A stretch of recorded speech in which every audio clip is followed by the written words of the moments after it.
Don't I know you, sir? Don't believe so. I haven't been here in many years.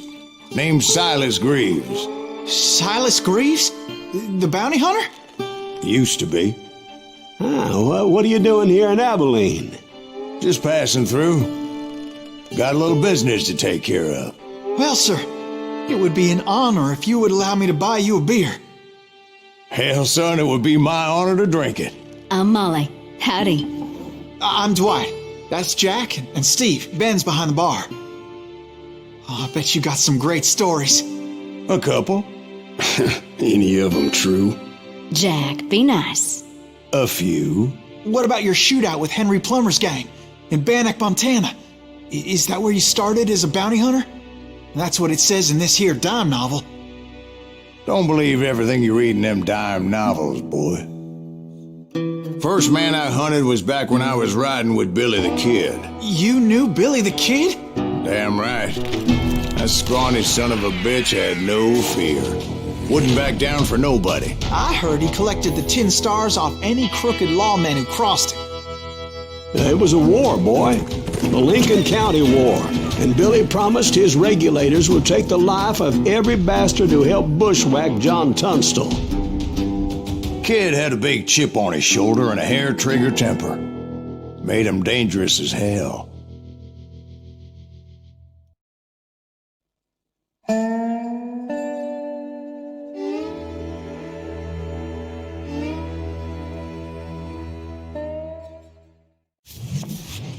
It was about 30 years ago.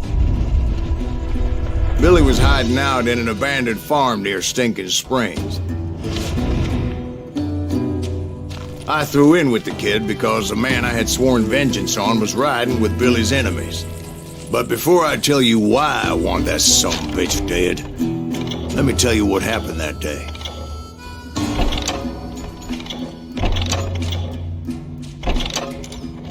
I was heading back to the hideout when suddenly I had this funny feeling.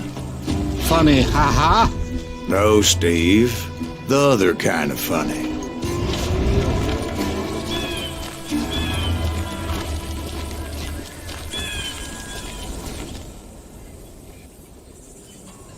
You heard that.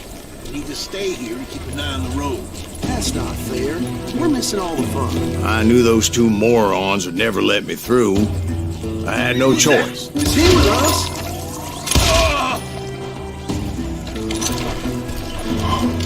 Was it Pat Garrett's posse? Oh, yeah. I heard the shots and I knew I had to move fast. Garrett and his army of deputies had surrounded the entire homestead. I decided to help Billy and the boys out of it. So that's just what I did.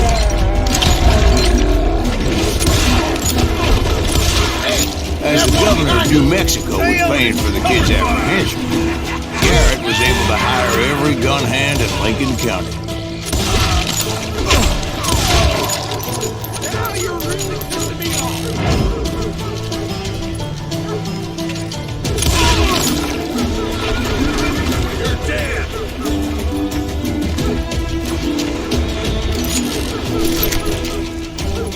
I knew that going through that front door meant putting my butt in a shooting gallery, so I decided to get sneaky.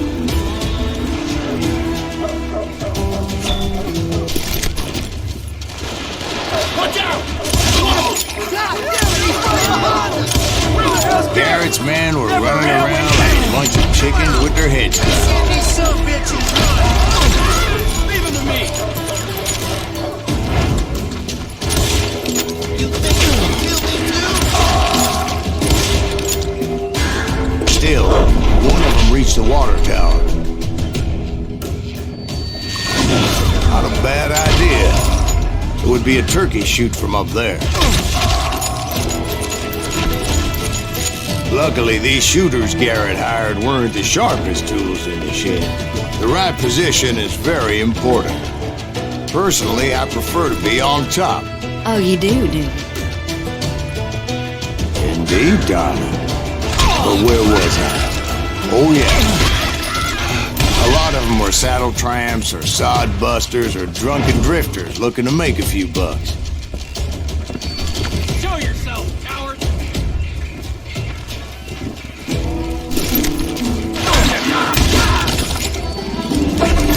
Then, I heard a friendly voice yelling at me from the window.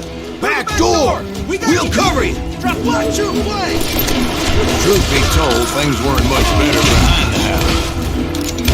I cut their numbers in half, but that just made the ones that were left twice as mad. They made up for their lack of skill with a seemingly endless supply of ammo. It was a bit of a slog, but I finally fought my way around the back of the house. Dead, And like bastards. that, I was inside, none the worse for wear.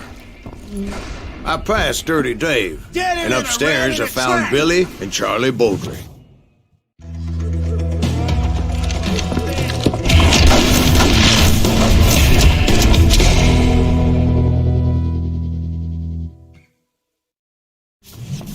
Billy looked at me and said, "About time, amigo! Grab a gun and get to the window!" Wait, so you were friends with Billy the Kid?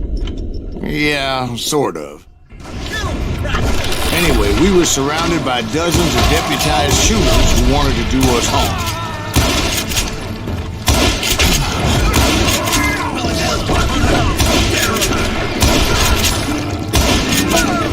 Keep yourself all day! I think I got one! Where'd he come from? I'm telling you, Garrett's men were dropping like flies, but they just kept on running. That's when Charlie got hit. "They're catching us in a crossfire!" shouted Billy.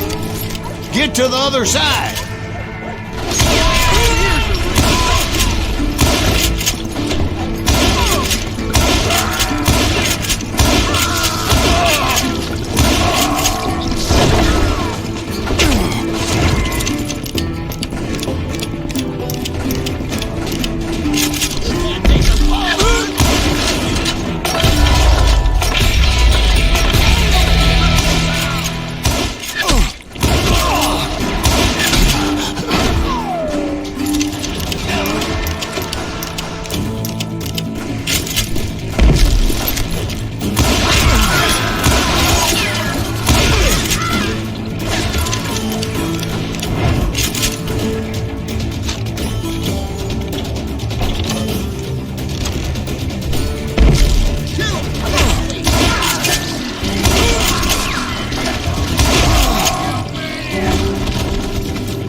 Cocksuckers I personally put down, but it was pretty clear, even to Billy, that maybe discretion was the better part of valor.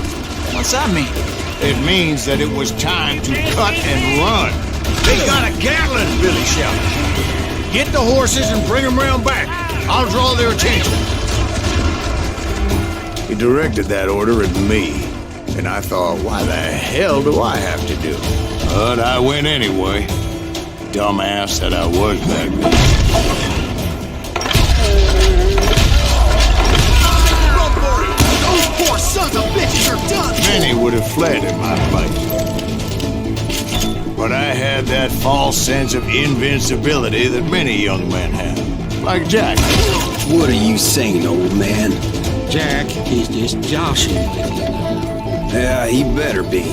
Mr. Greaves, please continue. Please, call me Silas. Now,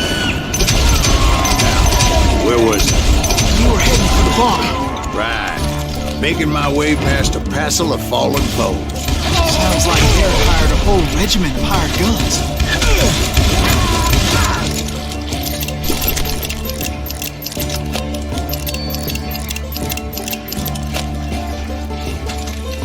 Yeah, And just when I thought I was done with them, more of these hapless bastards would pop up. Finally, I had the stables within my reach.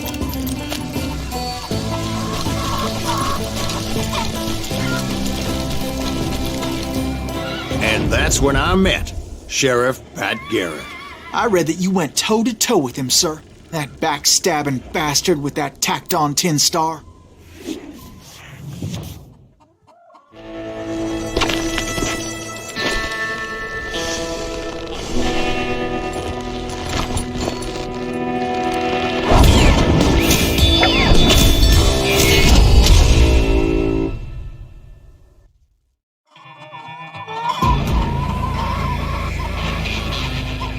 You challenged him to a showdown.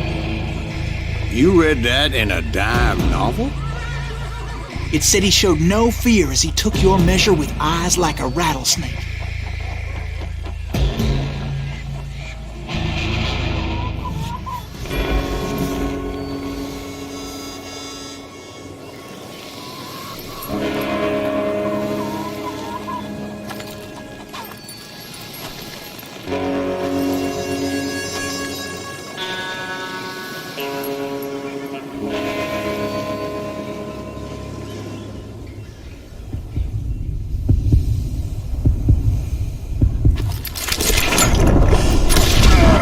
And that you killed him in a fair fight.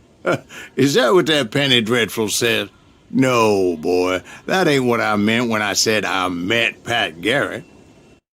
So let me start again. I finally reached those damn stables.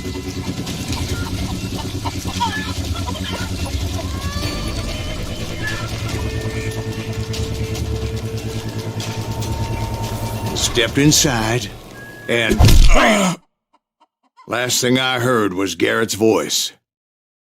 That's not Billy. And go on, how did it end? And, boy, that was just the beginning.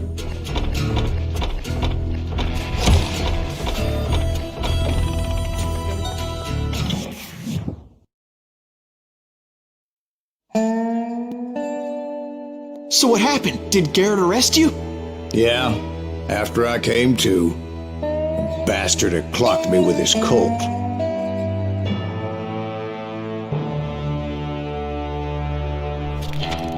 And the kid surrendered?